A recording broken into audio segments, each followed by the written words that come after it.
Apa nikah batin itu? Kita tidak tahu apa nikah batin.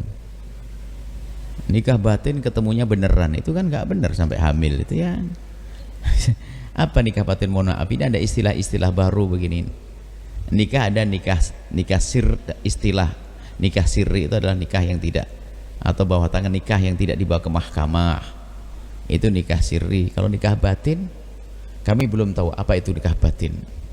Ini jangan-jangan ini ada kelompok-kelompok aneh nikah batin yang nikah berdua saja, mobil itu nikah, nggak sah.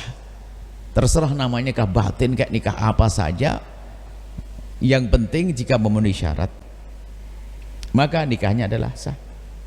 Mempelai perempuan dengan mempelai laki-laki adalah bukan mahram atau orang yang boleh saling menikah, jelas. Kemudian ada wali, kemudian ada dua saksi, kemudian ada akad nikah, selesai. Terserah diberi nama batin kayak atau apa saja, nggak penting itu. Saya tidak tahu masalah itu. Nah, ini perlu dijelaskan tentang nikah batin. Terus benasihat untuk semuanya, jangan gampang percaya dengan istilah cara-cara nikah. Kalau bukan ulama yang mengajari kepada Anda, ulama yang sesungguhnya, yang punya pengalaman belajar dunia fikih, biarpun nanti seandainya ulama itu memberikan pendapat kepada Anda, pendapat-pendapat seperti tiba-tiba, oh ini kasus tertentu saya ikutkan kamu madhab Maliki, Hanafi, sehingga wali ini perlu dipending, nggak apa-apa karena satu hal. Tapi harus ikut ulama yang terbukti dia punya pengalaman melanglang dalam dunia fikih, yang mengerti tentang hukum. Jangan orang tiba-tiba Anda kenal kemarin langsung pakai nikah apa tadi, nikah batin, hamil, ini bikin nikah batin. Saya tidak paham masalah itu. Hanya terserah itu apa yang terjadi. Yang jelas jika memenuhi syarat-syarat pernikahannya, syarat rukun pernikahan adalah sah, biarpun belum dicatat di mahkamah.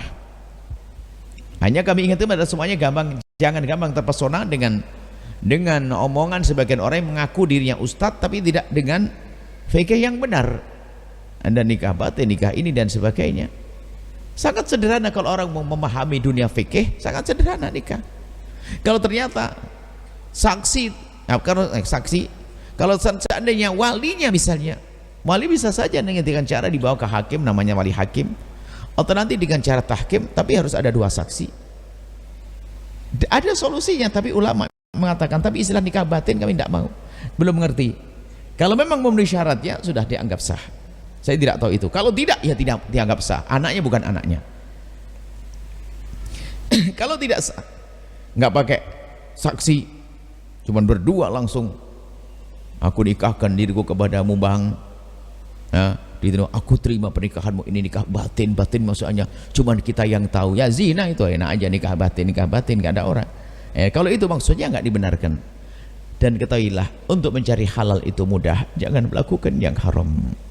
Nikah itu mudah, halal itu gampang. Jangan mencoba mencicipi yang haram. Haram adalah membawa murka Allah subhanahu wa ta'ala. Hati-hati. Jadi kalau memang pernikahannya tidak memenuhi syarat rukunnya, maka dianggap tidak sah. Dan karena tidak sah, anak itu tidak ada hubungannya dengan ayahnya tadi atau suaminya, suami batinnya tadi, nggak ada hubungannya. Tapi kalau pernikahannya sah, adapun masalah surat itu belum diurusi, tetap saja sambung nasab kepada orang yang menikahi dan menghamilinya. Itu saja, hanya yang lebih penting untuk kami ingatkan, hati-hati dalam urusan pernikahan. Jangan gampang terpesona dengan omongan orang-orang yang pakai istilah-istilah aneh-aneh. Bahkan kadang-kadang ada pernah ada perkumpulan orang yang pakai baju yang bagus-bagus menutup aurat, tapi tukar-tukar istri. Rasanya apa itu? Di mana itu?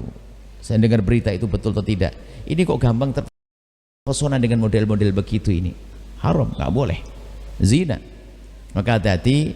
Maka urusan pernikahan, pastikan kalau Anda menikah yang mendesak sekali, mendadak sekali, problem kayak apapun, jangan lupa bertanya kepada ahli ilmu, orang yang mengerti masalah fikihnya untuk menghalalkan pernikahan tersebut. Allah alam bisawab.